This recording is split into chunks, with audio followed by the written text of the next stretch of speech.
not come out to say that he belongs to this side or the other side. And I think that they shouldn't drag the vice president into this thing. Let's look at how we can find lasting solutions to this. You see, in conflict management, as peace builders, we look for a period where we call conflict saturation, when both sides are tired and an opportunity is there to make the deal. It's very critical in peace building. When you miss that opportunity, it doesn't happen. Let's just suppose that with Dagbon. You see, Dagbon took the same twist, the Andani Abudu. Andani perceived to be NDC, Abudu's perceived to be MPP. And after the murder of the overlord of Dagbon, the late Yana Andani Yakubu, may his soul rest in peace, it took over 12 years to bring peace to Dagbon. Fortunately, I was one of the peace builders who was behind the scenes doing the things. And I must place on record, it's only that sometimes you work and you are not even appreciated. I've not even been paid by government up to date. But I'm proud as a son of Dagbon that at least there's peace in my backyard. But for the record, were you supposed to be paid? I was supposed to be paid. Who works and doesn't get paid? Okay. And even under normal circumstances, that's why I say this country must take our security very seriously. I'm a civilian. Guys, I mean, I'm a civilian. I can't operate my slides. So and I was supposed to be debriefed. And debriefing in security architecture means a lot before you are allowed to go your way. Because there were privileged and sensitive informations that were in my care. Per my training, I'm not supposed to give those, but I still have those information. If not from the love of Ghana and where I come from, I could have written a very explosive book about Dagbon. And that wouldn't have been helpful, you understand? Especially with the information I have. But just to place it on record that the Bawku situation, because of the entrenched positions taken by the feuding factions and government tacit support for a particular faction, irrespective of which government is in power, I think government needs to take a step back. Get independent peace builders whom the people of Bawku can trust. Then they will do the leak work and the logistics are provided. Until that is done, the feuding factions will always view every government move with suspicion. We will sit down and get into that. Yeah, quickly. To the issue of politics, it is widely known that the Mamprosis are MPP and the Kusasis are NDC. But I can confidently say that the demographics is changing by the day. It's not as it used to be. Because we have I'm sensing that you have people complaining from the Mamprosi side that the government is ignoring them.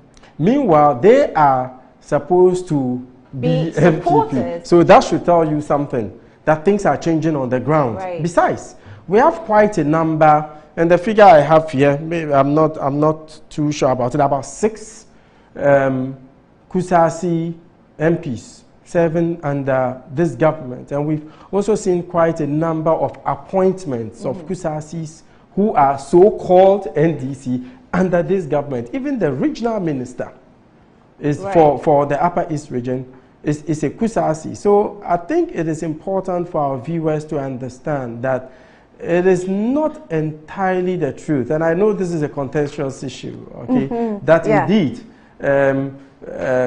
Kusasis are NDC and Mamprosis are MPP, because it is some of these issues that is emboldening some of the combatants, because you would realize that there are some parties, when they come to power, things get out of control. And if the other side also comes to power, the people deemed to be their followers also go on a rampage because they feel that our party in power. So this brings us to the issue of impunity that we perhaps would go into in the course of the program. Okay, let's do a quick one. I think let's go through Victor's research. Get to the tables. Give us the tables of, attempts and efforts of groups and institutions. All this yes, things. yeah, you did. So institutions that have tried it, just keep going. I've gone through all that. Yes, there are tables. We've passed all this. Good, these right. are the tables. So these are the tables. We have table 3. Oh, we already have table 3. Where's the table 1 and 2? Good. Okay, so this is table 1. Great, thank you. You see, there were a lot of initiatives that were put in place, and this table summarizes government efforts and the kind of activities that were in place, especially when we had the early warning system in place. We had informers on the ground, so that if they picked up signal of any feud, they can report to the agencies, and then they will quickly respond to same. Apart from that, there were peace education, and primarily they engaged the National Peace Council. I know the National Peace Council is an organ of government, and the National Peace Council also put other strategic bodies in place. I think WANEP was even one of them, as a civil society organization that did some work. So you see that in 2009, 10, 11, 14, 15, the National Peace Council has been working. Yeah. And even using different approaches. We even had the Dagbon Peace Accord that we were not, unfortunately, both parties signed, but we were not able to implement it. Right. And the challenge is that our law enforcement are not able to implement court orders. So it creates some kind of impunity. How is that? That is the challenge. How are you able to ignore a court's ruling? Because not even a court order, but a court ruling. Yes. There have been such rulings that have not been respected. So as a result of that, it brings some kind of impunity. You bring these people together, the judge ought to agree and sign something, and they are not bound by it. So when we get to the main issues, I'll make you understand. Table 2. And apart from the Peace Council, we must also underscore the importance of the Ghana Police Service, who had been at the forefront of these conflict scenes. And they are the unsung heroes. You know, when there are these kind of challenges, they are the first respondents. And just recently, because of the challenges Ghana peace comes under attack, especially what is happening in the Sahel, we have added the military to the force of the police to make sure that we can stem the flow of terrorists or any unforetold external aggression. But I must place on record here that government has been doing so well, and it shows on the table the kind of mediation effort government has put. But my contention is that if you look at the historical antecedent of the conflict, pre-independence to now, it is hugely political. And you can't do the same thing all the time and expecting different results. Thank you. If you look at the systems, it's the same thing they have done and replicated it in different forms, and we are not getting the results. So we need to change course. So for clarity, 2010, 2016. In 2010, you have educating peaceful commitment before, during, and after elections. I don't know if you haven't heard the sentence before. You always hear it. Mostly this thing happened because of elections. You know, Bawku has been one of the trouble spots in our electoral calendar. So these are natural phenomena that happen, even if the conflict in Bawku wasn't even there. So our election conflict map.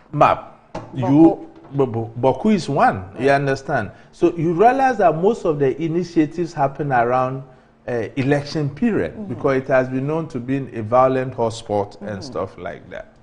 So if you have amicable settlements of farmland related issues and peaceful celebrations of festivals, when you come to 2016, you have the same thing. You know why? What is the contention of this conflict? It's all about land. What is the predominant occupation of the people? Is it farming. Is it land or power? Chieftaincy relates to land. If you are a chief, you have control over the land, so they are linked. You understand? Okay. So that's why you see land keep repeating by itself. Because if you are a chief and you have no command or dominion over the land space, then you are not a chief, so to speak. Can we have the table 3, maybe table finally, 3, before we sit? Yeah, table 3, and then we can look at the conclusion or recommendations. Yes, and there's one thing we are also losing sight of. If you look at the budget, the amount of resources that we have channeled into Bawku alone, if you were to juxtapose it the other way around by looking at the conflict in the lens of development, youth focus, because youth are the aggressors, at the same time the victim of this conflict. And you know that their parents were killed. So there is that tendency for revenge. Retaliation. So that's why I've always said that, look, government should take a step back, get civil society organizations that are into peace building, then they do underground work and leak work for them. You have the security expertise. Are they willing to listen to these persons? You are there. You've lived with them. I've worked in the Dagbon crisis. I've not even been paid. Even at a point, the National Security Minister was asking me whether we should declare curfew in Hindi or not. So they don't want to deal with us. Well, what do you want to say? I think we need to also talk about one very important issue with the Bawku crisis. A lot of Ghanaians are tempted to think that whoever gets killed is because of Mampurushi Kusasi. Oh, yeah. Criminal elements are taking advantage of what is happening to kill and mislead the police, because once it happens, the first question that is asked is he Kusasi, is he Mampurushi, then you know who to blame. Okay? So there's been a number of robberies in that area. I am not seeking to posit that all of it is as a result of some other criminality. Right. Very obviously, a lot of it has to do with the conflict in the area. But we need to know this, and people need to understand this. Okay, for example, recently there was some killing, only for us to get to know later that there was a bit of a land issue involved. Okay, that is number one. Number two, the politics is what is causing a lot of the issues. And this gives me the opportunity to personally call on the president to show more assertiveness. I mean, you cannot have everybody being right all the time. We need to hold the bull by the horn. Hey, these are the facts of the matter. You are the chief of the area. The other person is not. So, as the government, you cannot fight me, and I'm going to enforce it. As simple as that. I know this would be at a cost, but so it really has to start at a point. Yes, it has to. A lot of work has been done in the past. But how much more can a president or a government be assertive on the people that are fighting over land or power, and everybody is claiming ownership or entitlement, and then I go in as president and I say, hey, whether you like it or not, Kusasis are ruling, or whether you like it or not, Mampurusis are ruling. Annie, we are not a banana republic. Even to come in, my brother, I support your point to a level, but I think the president even getting involved will send a certain negative picture, given the historical antecedent of the conflict. You understand? And mostly there ain't no political conflict that we face. Oftentimes, I am of the opinion that the government should even take a step back. No, you see, don't. My issue is that I think we need to be clear about something. It's not government stepping in to determine who is right or wrong. Government stepping in to enforce right. That is what I'm talking about, because we've lost the body count. We don't know how many people have even been killed. So in this case, we can have a non-partisan body go in it's the duty, the settlement. It's the duty of every government to ensure. You are talking about the security. Enforcement. Absolutely. But government needs to enforce. As simple as that. That's why I'm talking about the historical antecedent. How many court rulings were not being enforced by previous government? That made the conflict an political one.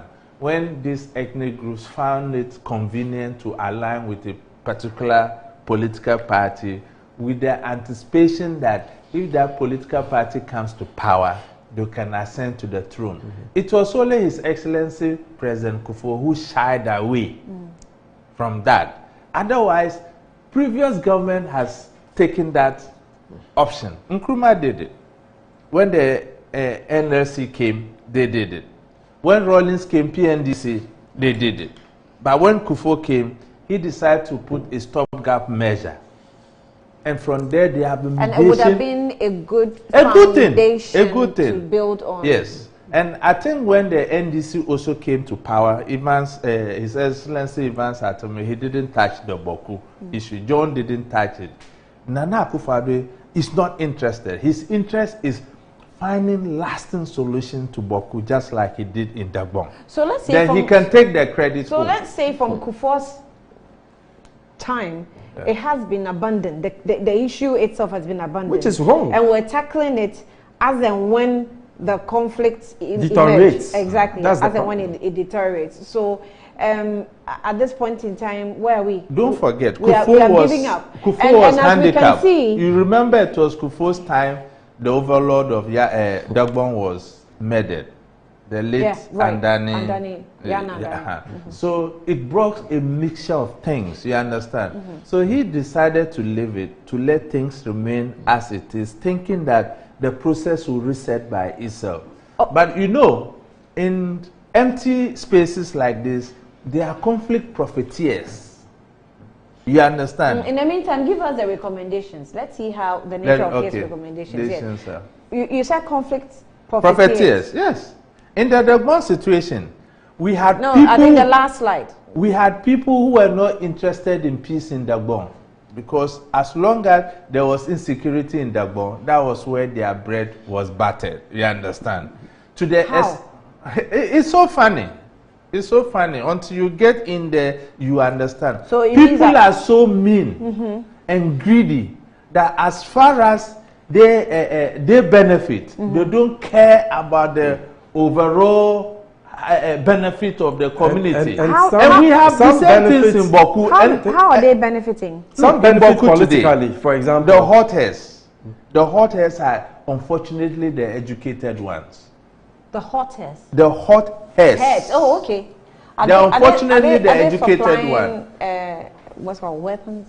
Well, they are the source of advice to the groups. You understand? They listen to them. They listen to them. You mean they are instigators? They are the instigators. And Annie, I think some of them also benefit politically. So it's in their interest for the division to continue. And there's also a growing new electricity. I don't need this. and some, Annie, we'll give you this later, yeah. And some also engage in the weapons trafficking business. Right. Okay, so as long as the conflict continues, they are able to make money. But there was a quick intervention someone sent, by the way. Under the current dispensation, there are 6 MPs from Curaçao. One is MPP, and the 5. Actually, the Binduri is MPP, and the 5, that is Garu, Timpani, Bawku Central, Pusiga, and Zibla. However, okay, under this government, 3 regional ministers are Kusas. And there's a deputy CEO of the Northern Development Authority, who is also a Kusasi. Then the deputy minister for Works and Housing, who is actually the Binduri MP. So the dynamics is gradually changing. To be tilting to the NDC side. Yes, but appointees under. But look at the statistics. Only 1 MP, out of the 6, an MPP. So you see where we say some people are even happy. Political parties really shouldn't even show any interest any longer. Exactly. I mean, regardless where you belong to, once you belong to my political party, that's all I'm considering. But it's really not about you being a Mampusi or a Kusasi. But the MPP tried to create the level playing field to say, look, it's time to move away. Because if the Mampusis are perceived to be sympathizers of NPP and the Kusaus are supporting NDC, per the statistics you just gave, this government has made 3 former regional ministers of the region. So it is an indication that they want to move away from the ethno-political tack of the conflict and look at solutions. But you see, the perception still exists because it's deep-rooted. And you know, because of social media, you can Google and get anything on the conflict. And the youth are also helping. They can just put something on social media and create a provocation. And you know, the whole thing that was, you see that it's coming to our end, it is ignited again. Otherwise, how can a fight between one Mampresi against one Kusal lead to the death of 8 people, 26 people? You know, the reprisal attacks, you understand? So, is these attacks, are they getting worse? They are getting worse by the day. Because if you go to Bawku what was now, happening during the Nkrumah days, and come all the way to today, what's the nature like? What's the difference? I must admit, Bawku was quite peaceful and prosperous in business terms until recently. When the what kind of business were they into? You know, it's a border town. And selling. So Bawku is one of the busiest. But if you go to Bawku today, it's so pathetic. Nothing is happening. Bawku has no excuse to be poor. Bawku is very central.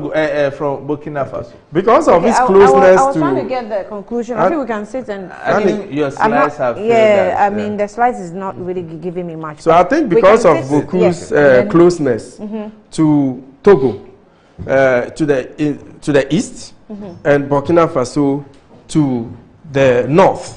And it would also interest you to know that Bawku is very close. It's quite close to Niger and even Benin. Okay, so there's a lot of business activities. If you are from the north, there's no way you wouldn't chance the town, Senkansi, because a lot of the motorbikes we used to ride, and I'm pretty sure my brother here is very much aware. A lot of the bikes, the Mapuka bikes and all that, were from Senkansi. There are bikes that is a preferred form. Yes, it's a preferred form of transport. And when you had Mapuka and Tamale, you had all the ladies. Anyway, that's not an issue. But that was just by the way. Yes, but there's been concerns that these attacks, I don't know how they've managed the situation from Nkrumah's days till today, where all these extremists have not taken advantage. Absolutely. Yeah, it is really concerning, I must say. And it's an issue that I've been following for some time now.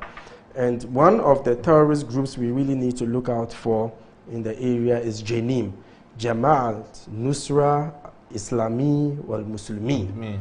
And they've been operating within that enclave. And not too long ago, there was a police cable that leaked, that pointed to some individuals having moved from Burkina Faso to fight in Bawku and were on their way back. Even though in the cable they stated that they might have been driven monetarily, not necessarily because they belong to either side, okay?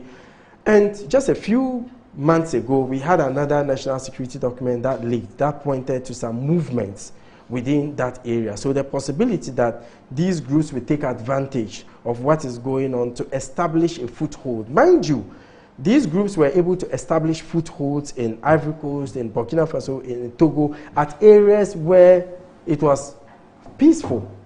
So it becomes very easier and less riskier for them to be able to take advantage of the clashes, of the crisis in Bawku to establish a foothold. So I must say, without mincing words, that Bawku has become the weakest link to invite. It has become our weakest link to our fight against terrorism because of its location. Because of. Do we know this, or you're just saying this? No, but that's a fact. I don't know if you read the Global Terrorism Index 2021, and it's been very explicit. You see, all terrorist deaths, over 93% of them occurs in countries that are already in conflict. And the longer the conflict, the more ungoverned the space becomes. Absolutely. And that's what Bawku is gradually becoming. That's what I see with Bawku. Yes. Which is why I decided that we have to go into this evening, because it looks as though everybody seems to be giving up. I mean, that is why I have issues with governments wanting to wash their hands off and just managing it until another government comes to inherit the existing but issues. By your security expertise, how does it work? Because we want to start at a point. Maybe if the conflict has started at some point and then it gets neutralized, there will be a bit of some space of neglect for some time until maybe after some years, and then the government comes and says, let's start everything afresh. Unfortunately, it doesn't work that way. No, it doesn't work. It's much more complex. Let me even use the Dagbon as an example. Dagbon was even more hotter than Bawku, but we did it. And you know why? Government need to behave like the Americans do in security. You see, the Americans, they use private individuals on the quiet. They give you the training, they give you the resources you need. You go on the quiet and do the legwork when they believe that you can be trusted by both parties. In Dagbon, that was the role I played. Up to today, okay, the overlord of Dagbon, the Yana, my grandfather, he calls me his beloved son. The late Miolana, may he so rest in peace wherever he is. He's a very good friend. The Yona, which I credit so much for the peace in Dagbon, because he was the Kapakwena at the time. He had to give up. And I remember when he told me that, look, Emmanuel, if I will become Yana and blood will be spilled in Dagbon, then I don't need it. And he decided that he was going to leave the skin for peace to prevail. He didn't just do that, because there was some leak work, and he trusted the source. You understand? So when government is doing the same thing all the time and is not yielding results, government should be magnanimous enough to look at other alternatives. I'm not saying that government should call Emmanuel Cotin because I was involved in Dagbon. No. For all you know, my brother is there. You even have some relations from there. Your wife come from there, right? Maybe you have other things. You can come as an independent person. People will listen to you. In my case, I have a unique relationship with the current Yona, who was a Kapakwena at the time. And the Myonglana was my friend. Even, can you believe that? Even the late Myonglana and Yona, after the peace deal, they became so close to the chagrin of most Dagombes who felt that how can Abudu and Andani be close like that? But there was no time Yona will be in Accra or Myonglana will be in Accra, don't visit each other. That was the level they have taken it. Right. So Bawku is doable. That's possibly trickles down, yes, to the people, because to the people. The leadership. Because if you see the leadership you are fighting over, united at the top there, who are you not to aligned? You understand? But are the dynamics the same? Dagbon. The dynamics are not entirely the same, but it is chieftaincy in nature, and it's fight over land. And there's no political dimension in all. You understand? The only thing is that the Kusasis will not trust an MPP government. Perceivably, it's not a fact.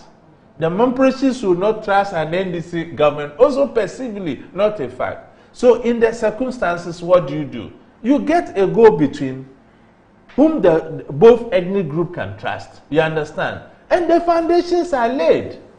Then you are behind giving the support. That is the way it should be done. But merely putting military and police there is not helping. If you go and see the way our women are suffering in Bawku, the children, it's so pathetic. Now I know that they even go into houses to attack women and children. Yeah, absolutely. Yes. I have the pictures on my phone. Yeah. You hate gruesome pictures. So I wouldn't want to show it. They sent some to us. A very little boy whose throat was slit, a woman over 70 years. Who was also killed in the description. As a result. So it has the attacks and the reprisals is what is also exacerbating the situation. It's that bad. And believe it or not, Annie, a lot of people have left Bawku. Family houses have been locked up. It's a ghost town now. And they are on the verge of food insecurity. Yeah. To be honest with you, because the Kusasis have general opened food insecurity situation across the country, which is a result the research what Ghana Statistical Service is telling us. Absolutely. So a conflict-stricken area definitely would face worse. Absolutely, because now the Kusasis and the Mamprosis used to have a common market. But now the Kusasis have gone to have their market, and the way the place looks, mostly the Mamprosis are in the center, and they are surrounded by the Kusasi community. So if you are coming from Bolga, you go through Kusasi territory. Before if you are leaving Bawku towards Pusiga, you go through Kusasi territory. Okay, and so it has become a bit dicey. Which has become even more dangerous to be going through the territories, because now they even attack you on your way. Where they describe that some of the neutrals are affected. Yes. Once they're using. Yes, because recently there were some killings, and some of them didn't belong to either of the parties. And the attacks are so calculated. I mean, in the thick of the night, whilst you are sleeping, you can have them infiltrate a territory, or your camp, and inflict maximum, damage and run back into their territory. So it becomes very difficult, particularly for the security services. And I've spoken with some of the personnel on the ground, and they tell me, Adib, you hear gunfire at point A. By the time you get there, it would stop, and you would hear at point B. So it's more like a merry-go-round. And I must also say, our approach to the issue hasn't helped over the period, because it's been militarized in nature. We always impose curfews, which is an interim measure and doesn't solve anything. At the same time, we should work towards addressing the human insecurities, towards addressing the underlying issues that is pushing young people into uncertainty, and that is making them think that the only way out is to pick a Kalashnikov. And the flow of weapons in the area is what is also adding to what's going on. And they have quite intuitive, intelligent way of hiding these weapons. You would go conduct searches, you would not see it. And if one shot is fired, you can imagine the weapons they come out with. I have military friends who tell me that sometimes they hear the sound of gunfire they've never heard before. In fact, I dare want to go there. I just want to dare it, but I don't understand the dynamics so well. So I have to. Whatever. But what I tried to do one time was to have someone call me on phone to listen to the sound of the weapon, something that sounded like we were on the war path or war front, and it was I couldn't believe this is in Ghana. It sounded like our Iraq. Yes. Our friend Mukhtar, West Africa Center for Violent Extremism, he did some work in Bawku, and I was so proud of him. If Mukhtar was given support, I think it could have helped. You remember when during Ramadan, the Muslim elders came, and there was some negotiation and counter visit by both the Mamprosis and the Kusasi, that they wanted to bury these hatchets and things. It was the work of Mukhtar. I'm sorry, I don't have his permission to say it, but I will say it there, because whom praise is due, you must give to, Absolutely. And if Mukhtar was given that support with what his organization did with the little resources they had on their own, even organized peace summoners for the leadership of both sides or ethnic group, and it was heavily attended. These are the small things you begin with, and that build the trust of the people. And don't forget, if the resolution of this conflict is not owned by the people themselves, and it is imposed, it's not going to work. And the Dagbon thing showed me that example. When the people bought into it, and both sides had agreed that it was time to move forward, we had a deal. And I want to appeal to my people in Bawku, both the Kusasis and the Mamprosis. for the sake of the children they are giving birth to, and their grandchildren unborn, they should give peace a chance. They should look at the Bawku, a once very beautiful, I would say, city, because if you look at Upper East region at the time, it was raking in more revenues than even the regional capital, Boga. And let me also add today that you go to the town and it's a ghost town. Let me also add that I'm just making to the leadership of both the Mamprishis and the Kusasis. It doesn't matter who is right. Okay. And it is about time let me just piggyback on what you said about the revenue. Okay. Until 2007, you see, Barclays Bank, the Bawku branch there, was the second highest revenue mobilizer in the country. My brother did his service with commercial banking, so you can and he told me the amount of monies that were lodged into accounts was just unbelievable. So, like I said, Bawku has no excuse and to by be poor. Its geographical location, it's so strategic. Bawku could have been the capital of the Upper East region, but for what is going on. Some of you are sending me messages, and you know, I want to decline reading them. Yeah. I have a lot here. Yeah. When they saw the posters we were trying to talk about Bawku, people really started sending their versions. And we are peace builders. We are not here to adjudicate over the matter. It's an appeal. Some even want to find out where the two of them belong to. And me and Nadib, we don't belong anywhere. We are just appealing. It's not necessary at this point in time. But this one, I'll capture just this one. Then I think my social media supporter, today you're alone. So give me all the messages. He says that the impression, okay, that's misrepresentation from him. It was not the white men that made the Nigerian enskined in Bawku. Mamprishis ruled Bawku over 115 years before the colonial masters arrived in Ghana. So you agree with me that this will be coming from a Mamprishi person? Precisely. You are brilliantly right. And those are the things we want to avoid. Yeah. We want to appeal that we have had enough.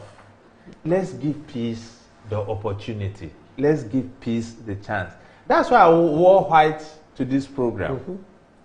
I want to use this platform to appeal to, look, until the Dagbon crisis was resolved, there was no development in the north. Truth be told, when the Dagbon crisis was resolved, the president went and cut his sword at Ngani for the Yindi Water project. The dualization of the Tamale, the World Bank project to Togo is ongoing. Tamale had an interchange. It's only my constituency, Saboba, that our roads are cut off. And I'm appealing to government that they try and fix that. Apart from those projects, so Bawku, apart from the developmental projects, physically you can see, how's the human relations between them? It has improved. Let me even place it on record. Right. Look, you remember the 1994 conflict between the Konkumbes and the Dagombes. Let me tell you something. Sometimes there is positivity in conflict. You realize that after the 1994 conflict, the Konkumbes and the Dagombes have held each other as one. Absolutely. We realized that it was not sending us anywhere because we intermarry. So we're killing our own blood. It's just like the Bawku situation. There's a Yana. The Kusasi and the Mambreli are intermarried. Right. The Yana, the late Miolana's grandmother was a Konkuba. She's friends with your wife. That comes from one of the factions. You see, but you have been neutral here. Absolutely, absolutely.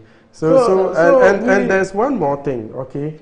In 1978, there was a committee put together, okay, it's called the Alasan Committee, that indicated that one of the criteria to use to determine who should be in charge of an area is the first comer, okay?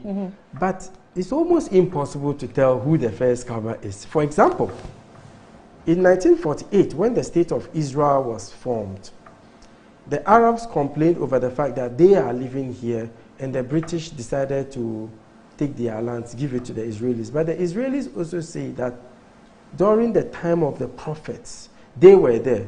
And the Arabs also said, yes, even before this, your prophet came, they were there. So, because you were not there at the start of life, so to speak.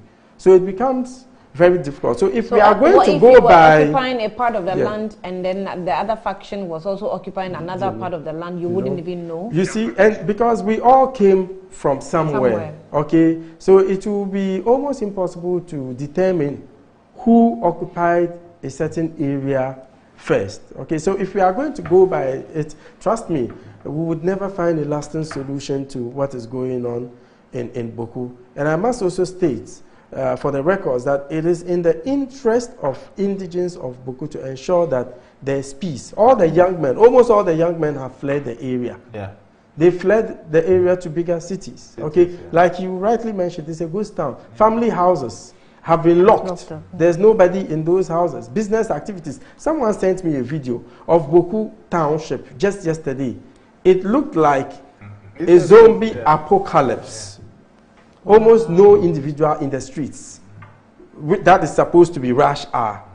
So, I mean, we are not happy about what is going on in Bawku, but we need the people to commit to ensuring that peace prevails.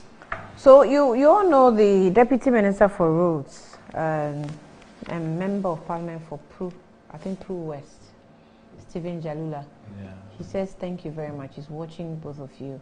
And he's very... my maternal uncle. Oh. That's my mother. He'll call my mother auntie. I see. Yeah. I greet him. Yeah. Oh, well, Honorable Minister, we greet you. He's a fine gentleman. Indeed. Indeed. Thank you for also watching the show. Let's go to social media. Michael, you have something for us, right? Okay. So this first message says, the history of Bawku is clear and politicians should stop twisting it for their parochial interest.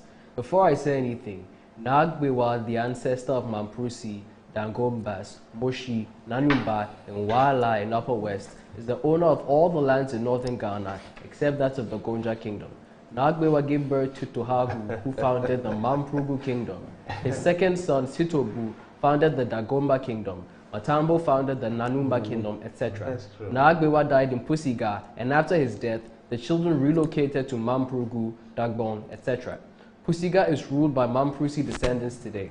Bawku was founded by Na Atabeya Ali, son of Nairi Atabeya, in the early 1600s, even before the Kusasi migrated to join the Mamprusi. Mamprusi gave the Kusasi lands to be settled. This is from Yidana Majid in Basengpe.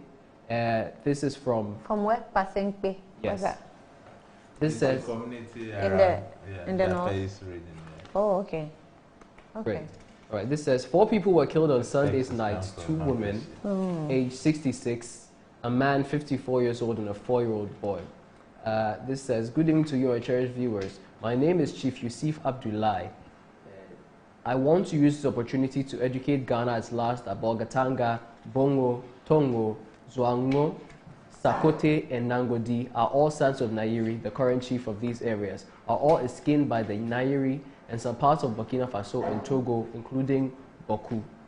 This says, good evening, Anne. The situation on Bawku is a very sad one and unfortunate. The curfew has never been a panacea to curtail the activities of criminals. Again, the government of the day has actually failed in engaging both parties, but only one of the Kusasis. When the conflict broke out in 2000 and 2001, the current president, then Attorney General, was part of a government delegation to the area to engage both parties, but not this time. What happened? Also, the first chief in Bawku was in 1721, which colonial governments were on the Gold Coast. And this says, please, your resource persons are presenting factual inaccuracies. Invite the Mamprusis and the Kusasis to your program and let Ghanaians be the judges. Okay. That would be a disaster. But that can also be positive. It can't. It will degenerate into feast costs. No, I doubt. I doubt. I think that sometimes they can present their individual. Right. Sometimes they can present their individual histories. Control your behavior. The Damongo Peace Accord. Okay, if we didn't have security, it was something else. I'm telling you, it's a very sensitive matter, and the solution can only come from within. It can be imposed. So we can only appeal to the hawks from both sides to say the that hot look, heads, as the you call them. hotheads, that look, enough is enough. Let's give peace the opportunity. Then we can ameliorate the suffering of our women and children. Because there's no future for the kids. Education is not going on, nothing is going on, and we are even giving opportunity to terrorists to infiltrate. And someone just sent me a message that Bawku is not a ghost town. I'm not saying there are no human beings in Bawku, but Bawku is better than this. Yeah. For crying out loud, you know. Whoever sent that text message, to be fair, you want to see it as a ghost town before you call it a ghost town. It is gradually becoming a ghost town. So the whole idea is just to let you know that it was better than this, so you can bring it back to its former state or make it better. I mean, that is. Look, you don't have to fight over everything. I have one recommendation for government. I know time is going. Maybe we want to move to the other matters. You see, let's try the approach you use in Dagbon and see if it works in Bawku. Do you want us to experiment? Let's form a commission of eminent chiefs, like we did in Dagbon, where Otunfo headed it. Because he's very respected chief or king of the Ashanti Kingdom. I think if we give this job to Otunfo, what he did to massage his weight in Dagbon, he can do that in Bawku without any political interference, such that both leaders of the feuding factions can be invited. You listen to them, listen to the other side. You put them together in a room to judge or to disagree to agree.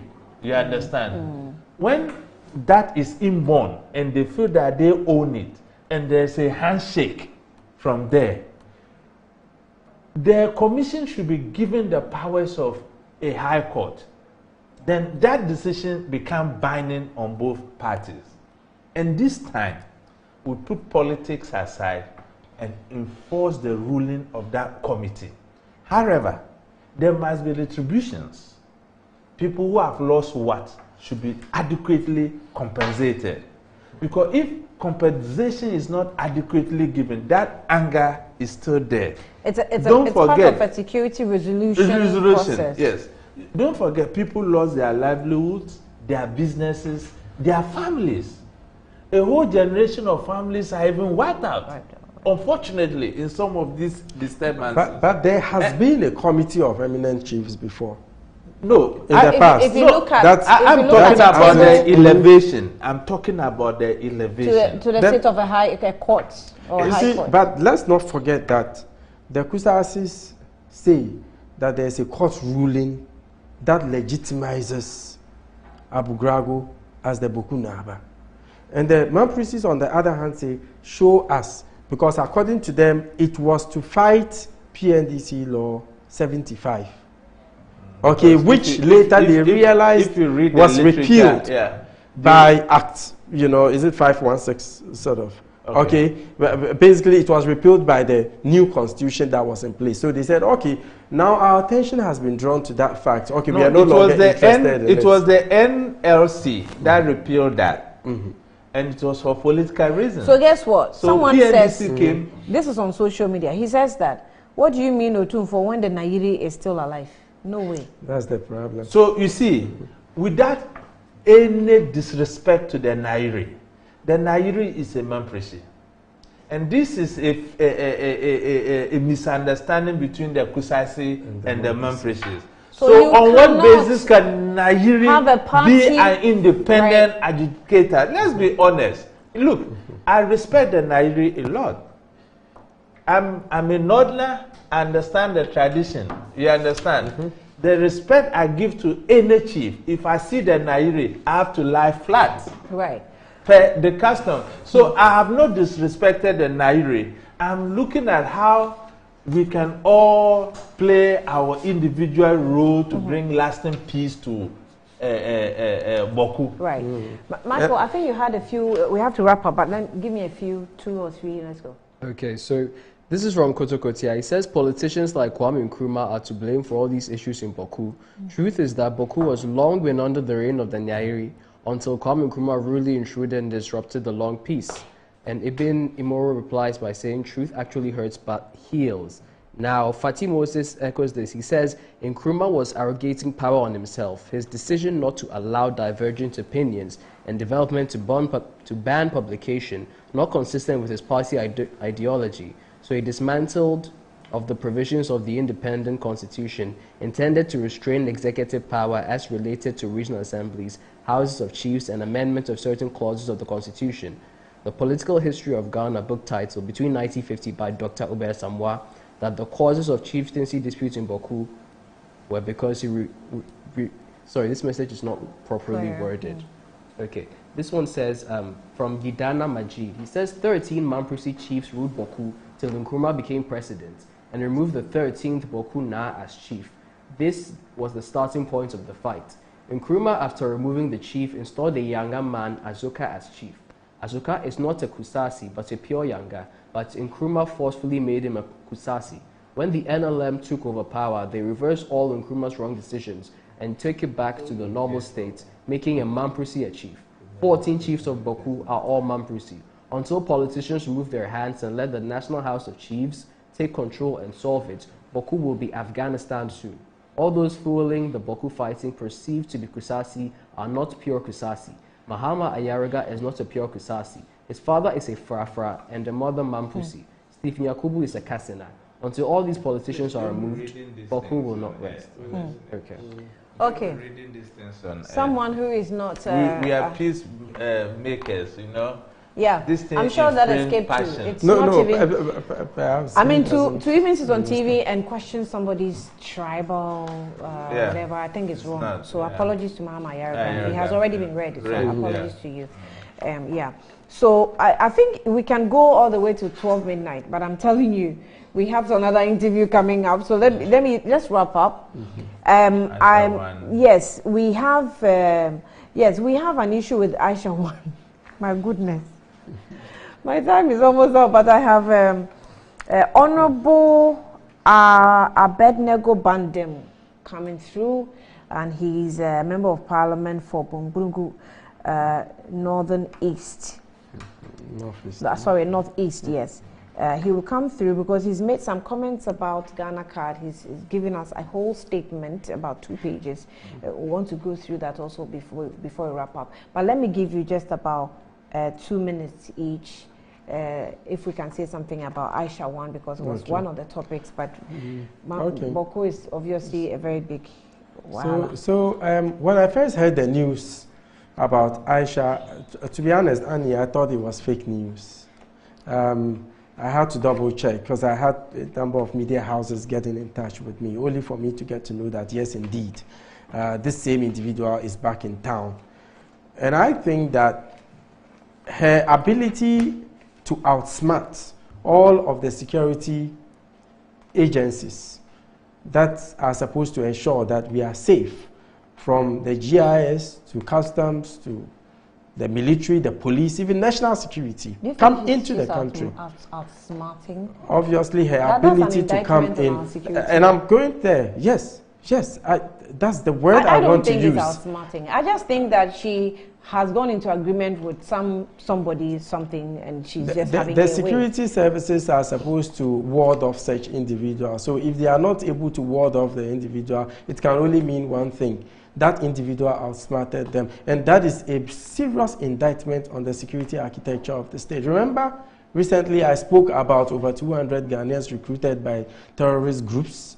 And detecting terrorists is no easy task, because now what they do is they recruit from us, our siblings, train them and return them. So detection is very laborious. So if we are not able to detect, so to speak, a public figure, a celebrity, such as Aisha Huang, then you can imagine if really we will be able to detect terrorists who are already in our communities. She's a celebrity. Oh. Everybody knows that name. I mean, people, it's even found its way into pop culture. People make jokes of it and all that. almost every Ghanaian might have heard the name. Ghanaians know Aisha Huang more than they know Adib Sani. No, not on this platform. We do not recognize her as a celebrity. No, you see, the celebrity. She can probably be a celebrity in maybe China. I should have done this. Celebrity. Okay, in quotes. Okay. Because, I mean, Ghanaians, I'm sure they know Aisha Huang than myself. Okay, so anyway, the thing is, it's an unfortunate incident, and I think that we should do the right thing by making sure she's prosecuted, but it doesn't have to end there. We need to have a closer look holistically at our security architecture from the border security perspective, especially at this dangerous time. And it also makes me wonder whether there's goodwill on the part of the Chinese government. I don't know to what extent they were involved in her deportation in the first place, which shouldn't have happened. We have Ghanaians in Chinese prisons. So why can't we have Chinese in Ghanaian prisons? And ask yourself, of the many people... Let me help you. No, I just want to do an intervention before you come. Why should you blame the Chinese for doing the right things? They are protecting their citizens. It's left with Ghana to protect its citizens. So if a Chinese citizen came to Ghana and committed a crime, and our authorities felt that the best way was to skip punishment for the crime and get her deported, how do you blame the Chinese? They did their job. Coming into this issue, they did their job. Recently there was a story about a taxi driver in the U.S. who was brutalized and killed by these 5 teenagers. I haven't asked, to be fair to government, but I wish that by now I would have heard that government or our Ghanaian embassy has gone in. No, the gentleman was an American citizen. Yes, he but he's holds Ghanaian. American passport. So once you can't do much in the diplomatic circles. Okay. Because if the incident has happened in Ghana here, that was when you could get jurisdiction over the dual citizenship thing, you know. But to be fair to government, I think on that score too, it was. They haven't. They have nothing. And Annie, the thing is, if someone perpetrates a crime in Ghana and is not Ghanaian, if the person is not prosecuted in Ghana and would have to be moved, perhaps extradited to his country, his or her country of origin, there should be an understanding between the two states. When the person gets there, are you going to prosecute the individual? Do you know, or you think it's your I'm sorry. Or if the person serves, if the person is incarcerated for 10 years and serves 2 years. Has come. I think it's important. I'm sorry, I picked on your phone. On my phone? No, on his phone. Okay. And maybe, I'm not sure if he may want you to make it public. The person was attacking me seriously on the Bawku thing. And it's on my phone. Oh, it's on his phone. Oh, wow. But the person was addressing it to... I'm sure the person doesn't have my contact. So it was, you know, look, let's place on record. We are peace builders. We are not here to inflame passions in Bawku. Our interest is to get a peaceful Bawku. No, this one is in relation, you know, the text message he read. Yes. Yes, there's a message in relation to that. So you may want to check, yes. Okay. So you may want to check it. All right. But, so with Aisha Huang, my bites. Okay, quickly. I think it was a day of national shame for our security architecture.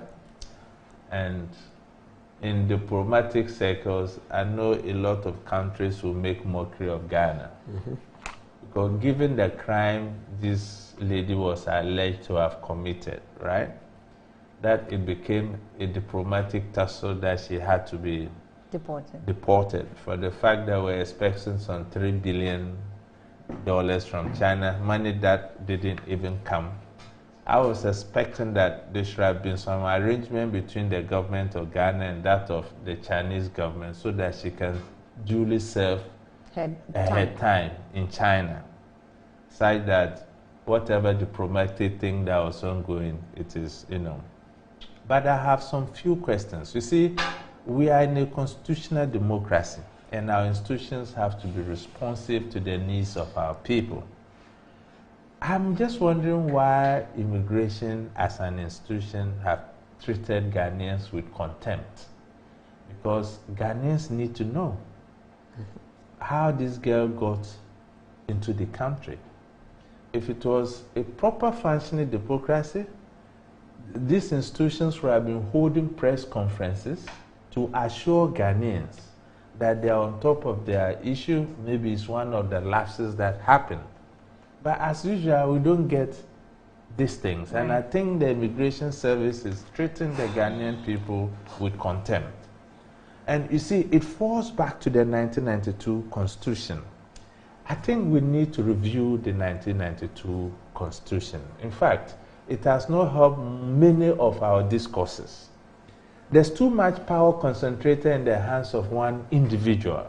So what the person says, it is done. So because of that, our institutions are not functioning, because order from above and everything ceases. So we need to look at how... So this time that we're calling for, let's strengthening our institutions. Yes, really just talk. We need to look at how we can review our 1992 Constitution, make our institutions functional. And the second thing I want to say is that the Aisha Huang case exposes the many millions we have invested in NIA as a scam. It exposes us because we have spent millions of dollars of taxpayers' money making one card to the other because we want to make sure that me and you are properly safe in terms of any upheavals, in terms of security and things. If you look at the Immigration Act on deportation, there are processes. You understand? Was the fingerprints of Aisha Huang taken on all those biometric details? If so was done, where was such data stored? To the extent that this guy came into the country and was able to get a Ghana card, it invalidates the claims you make that the Ghana card can do for this country. We made the case that we needed the Ghana cards because foreigners were holding our Ghanaian passport. I duly understand that there's a portion of the Ghana card foreigners can have, but not deportees. If indeed the proper procedure was followed and Aisha Huang was deported in 2017, even going to get a Ghana card, her biometric details would have been flagged. And I don't expect that NIA should treat foreigners looking for Ghana card as the same as citizens. Many foreigners may be running away from justice. So what due diligence was done? And what is most scandalous was that this Ghana card was issued on a Sunday. So it's an indictment.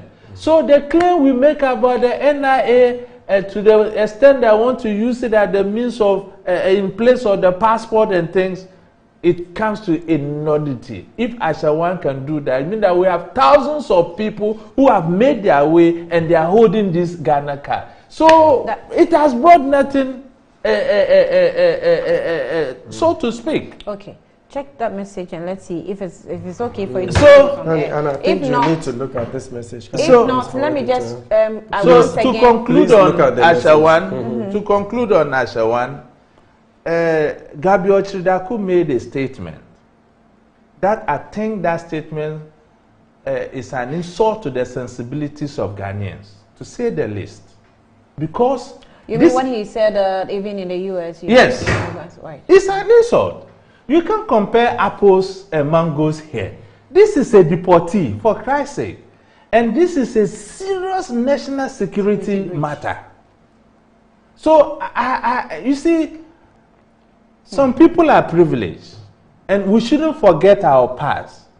That some few years ago, we were in the trenches begging Ghanaians to vote us to power. You remember the Honorable Finance Minister was on traffic begging motorists to contribute to the campaign. So if we have gotten power and we now have clean water to drink, we shouldn't muddy the waters for those that are coming. To be honest, some of us will always call a spade and speak the truth. You die once, you understand? And when you die for a good cause, it's better than licking people's boots and calling black white. So I think Gabi Ochridaku need to apologize to the good people of Ghana And the dynamics didn't even hold. Those were the days in UK or in Europe or in America when you are deported. You can find your way back. No matter the features, you go to change yourself. We shouldn't insult the system and insult the sensibilities of Ghanaians. Right.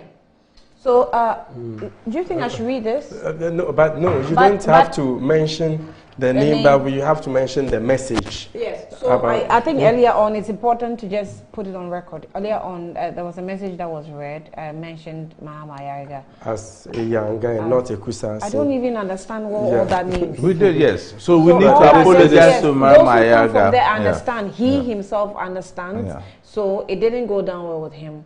So apologies, sincere apologies. We didn't even know. Because he was reading, he didn't even know what as a matter of fact, he also selects, and from his his tonation, he couldn't you can tell that he also he doesn't understand the dynamics just like and it's not the view of Metro TV. No, absolutely. It's not. It's really, we don't represent that view. Yeah. So please, apologies. He goes through gradual processes to select what messages to read, and if it's in line with the discussion, he reads them. But I don't think that he had good judgments on the fact that this will not go down well with the person being mentioned in it. So please, apologies. Metro TV does not represent that view. So Mahama Yariga will openly apologize to you for that message. It wasn't Mahama Yariga, but another Ayarga from the Ayarga family. Oh, okay. Exactly. Oh, it wasn't the Mahama Ayarga, it was another Ayarga from that family. Oh, okay. I wouldn't want to mention the individual's name. You see the sensibilities of this conflict. Right. The attachment is so much. That is why the solution must come from within and not imposed. It's interesting. But your uncle says, yes, that's my auntie's son. So, Stephen Jalula, good evening to you. I'm sure we'll see you soon.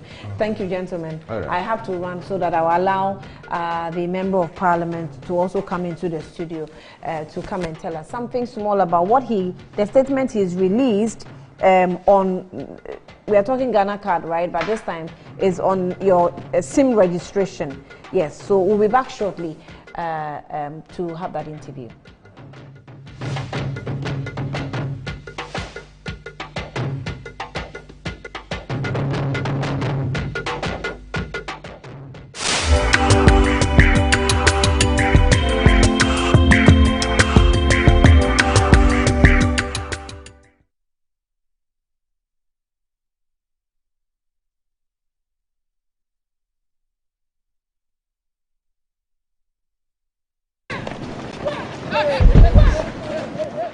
Why did you push me? Leave there. Who do you think you are? You think I'm afraid of you? Bring it on. No.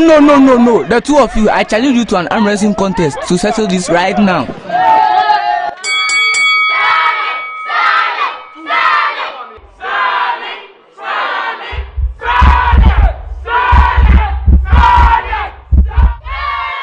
The Ghana Arm Wrestling Federation presents the HD Plus Kids Arm Wrestling Championships 2022. Children between the ages of 12 and 16 can take part and win trophies, certificates, medals, and cash prizes. For inquiries and registration, call 0242 229535. To help meet your business and private printing needs successfully, we have just the right products and services. At Appointed Time Printing Limited, we specialize in digital printing, offset printing, packaging and security printing. Our innovative designs and complete professional touch on our print products such as posters, flyers, brochures, magazines, poll cards and any other print solution of your choice ensure that our customers are always happily connected to their audience. With our security printing section, our clients are assured of a highly secured and confidential work process from start to finish. At Appointed Time, our prices are very competitive. Locate us at the old GNTC building near Swansea Shopping Arcade, Accra. Contact us on 0501 454165, 0501 454167. Appointed Time Printing Limited. Our printing is the solution.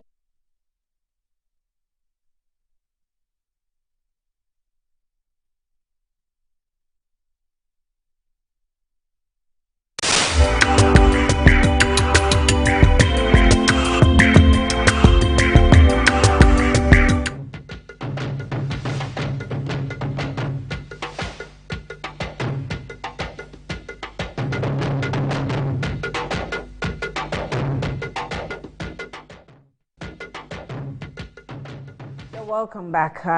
So I earlier on had Adib Sani, who is the foreign policy and security analyst, also Emmanuel Koting, who is also the executive director for Africa Center for Security and Counterterrorism. So Hassan, whichever they were referring to, the message was in bad taste, and we apologize for that message that was read earlier on.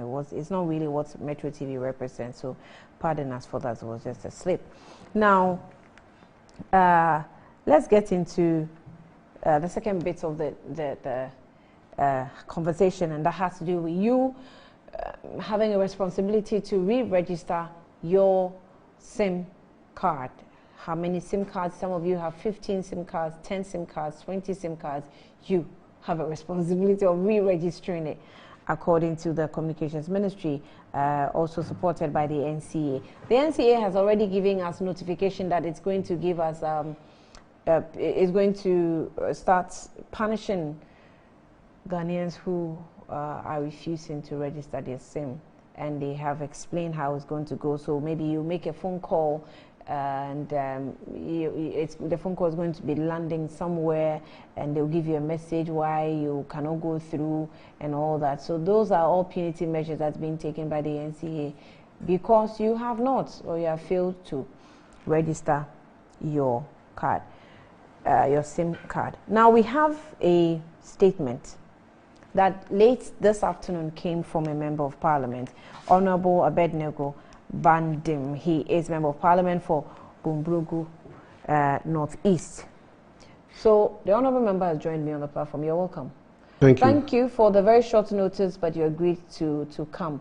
And remember, Parliament is on recess, so they are not really working, so he's not even obliged to come into the studio. He only has to be in his constituency. So I'm grateful. I'm grateful that you actually showed up. Thank you so much. Right.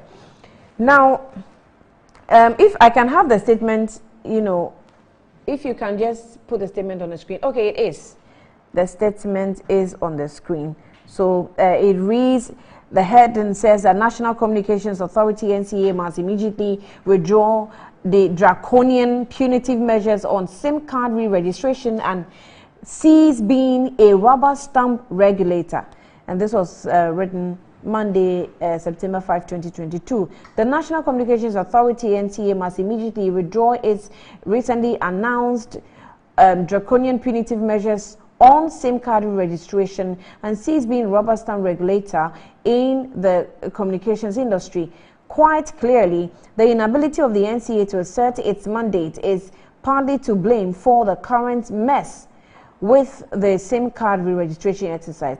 If the NCA really wants to achieve its aim of becoming a world-class regulator, then it must first win itself of political control and egos of the sector minister, and effectively regulate the communication industry using evidence-based research. As a former chief manager at the NCA, I know that this is an authority staffed by professionals who would only act in ways that promotes the larger in the larger interest of Ghanaians. This is not the NCA that we know. The standards have fallen.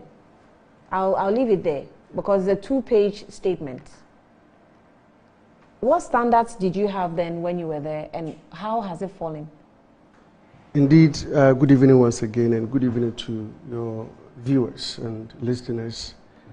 I deliberately inserted the fact that I am a former staff member of the NCA, and having worked there for over 10 years before I decided to do politics, I know that the regulator of the telecom industry are made up of professionals, and NCA itself is a professional body aligned with other regulators in the world.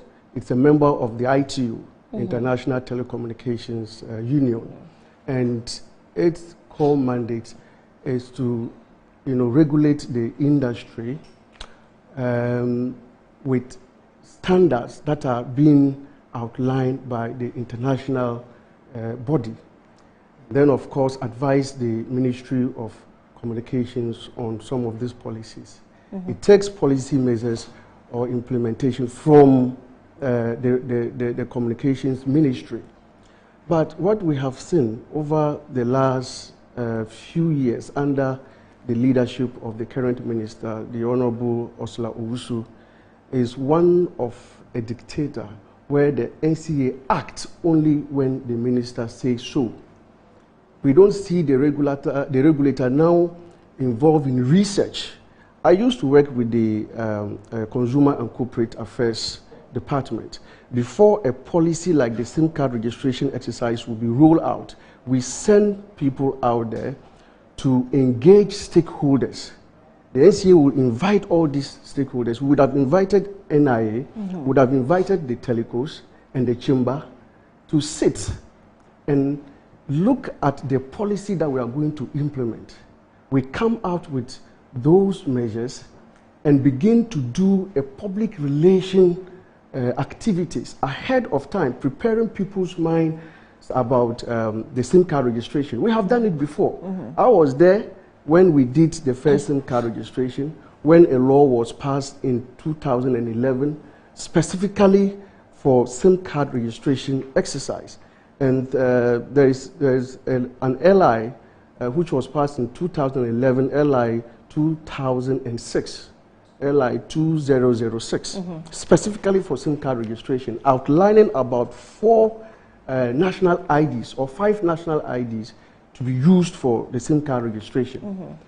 We went around the country to engage with people, subscribers of consumer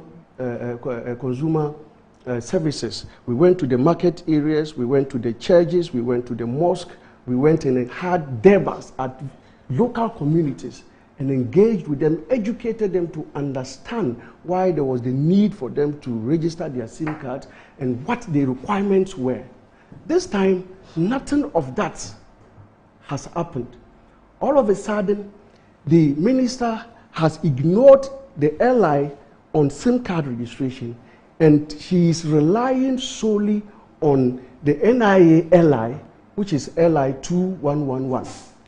That was passed purposely for registration of national Ghana card for SIM card registration. I mean, first of all, that is a contradiction of the law by the minister.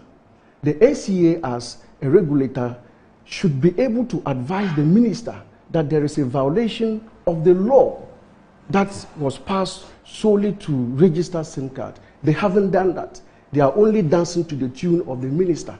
And that is my worry. On top of the fact that you have poorly implemented the registration exercise, you have gone ahead to institute punitive measures against innocent Ghanaians who have no control over the acquisition of Ghana cards. And I think that is why I call it draconian. I think it's unfair. Your statement actually was very much strong-worded, going through it. And I know you're also a member of the Communications Committee in Parliament. Is this in collaboration with the members on your side or the committee at large, or how? Yeah, you realize that I issued the statement on my personal letterhead. So I take responsibility for what I said. But it is very much in line with what we have been concerned about, what the minority side of the Communications Committee has been talking about all this while. You may have heard my senior colleague, Sam George, talk about it. Our ranking member, the Alaji ABA Fusheni, has also been talking about it. It is very much in line. And you see, the Communications Committee on Communications is a major stakeholder as far as the telecommunications industry is concerned. I can tell you that we have never been consulted on the SIM card registration exercise by the minister. We should be the first body for the minister to come to explain to us the need for it, because we represent the average Ghanaian in Parliament. But that has not been done. We on our own have requested the minister to come and engage us. She has not done that. Yet, she's happy to issue directive for NCA to follow. So I think that punitive measures should be stopped to allow Ghanaians to first acquire the national ID card before they can register their SIM cards. I must also add that before we raised, we invited the NIA to Parliament to come and speak to all parliamentarians about the issues relating to the issue of the Ghana card. We have a committee we call Committee of the Whole, which every member of Parliament is a member. So we were all there, including the Communications Minister. She was also there. The NIA outlined challenges that they are facing massively. One, they have challenge with human resources because they don't have full complement of the human resource that they need to do this registration. They have logistical challenges, and there is also funding challenges, Annie. Yet, the minister is thinking that every Ghanaian by now should have been in a possession of an NIA card to register. When she was there and heard what the NIA said, and they are begging for funding to be able to spread out more registration centers, which has not been given to them. The Minister for Interior was also present because the NIA agency is under him. I do not think that even the Minister is in conversation with her colleague, the Interior Minister. I do not think that they are engaging with the NIA itself. This is what you are thinking. These are all assumptions. Well, we would have known because the NIA issued a statement, and even on the floor of Parliament indicated that they are not at the back and beckon of any institution. That spoke volumes. That was to send a signal that the NCA and the Ministry of Communication were working on their own, relying on the NIA card. So they didn't have any conversation with the NIA. It was clear. You understand? So I think that those measures should be quickly withdrawn, and the registration exercise extended at least to the end of the year to enable the over 2 million Ghanaians who still don't have the card to acquire it. So you think that it should be extended to the end of the year? Yes. But you have members of Parliament on your committee. Of course, the one who's been speaking, has been so outspoken on it is Sam George. He has not given any deadline, and he has even challenged the fact that there is no legal backing to you blocking anybody's chip or anybody's SIM card. And so for him, it sounds to be on a different page. And you are you're coming from the same side of the house. Yes, but you see, this is my view, as I indicated, that at least if we give ourselves towards the end of the year, then we can come back to a table and discuss whether it is okay to start to think about ruling out punitive measures. But as it stands now, over 2 million Ghanaians still don't have the card. Over 2 million have registered and yet have not received their cards. So if you put that together, that is a very huge number of Ghanaians who don't have the card to register. So but do you why think that by them? end of the year we must have been able to register fairly, almost 80%, 90% of Ghanaians? Yes, maybe.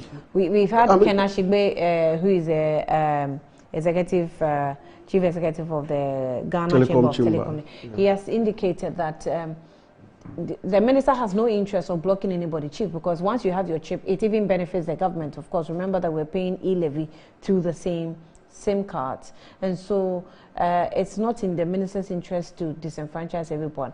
But when you try to implement policies, there are people who just naturally will be recalcitrants in the system, and so you need to put in measures that will put people in line, which is why they are calling on everybody, NCA is calling on everybody to encourage people and not to be issuing statements like you did this afternoon that. Well, you see, if you, what Ken Ashigbe said, my senior brother said, is in relation to the fact that some queues were reduced, or numbers at the various registration centers were reduced. Immediately the minister announced the extension. But you see, it presupposes that those who were at the queues were people who had their NIA card ready to register. Okay? And maybe because they were seeking for permission from their bosses to go and queue, some of them left their businesses to go and queue. So once there was an announcement of an extension, then they had to go because it was a breather. But they forget about the fact that majority have still not acquired the... Metro TV, insightful and inspiring moments. Has Christianity... Hallelujah, hallelujah. I'm excited once again to welcome you to today's special episode of your favorite Good Life Devotion. If you are new, the Good Life Devotion is a daily devotional teaching of the truth of the Bible, aimed at bringing the body of Christ into that state of maturity where we will manifest our divine nature and make our world a better place. It is also to equip us to become better at the work of the ministry, to bring many more people into the kingdom according to God's predestination for their lives. By the grace of God, we are on various television, radio, and internet platforms at various times of the day, so that you can choose the platform that best suits your life and remain connected because of the serial nature of the teachings.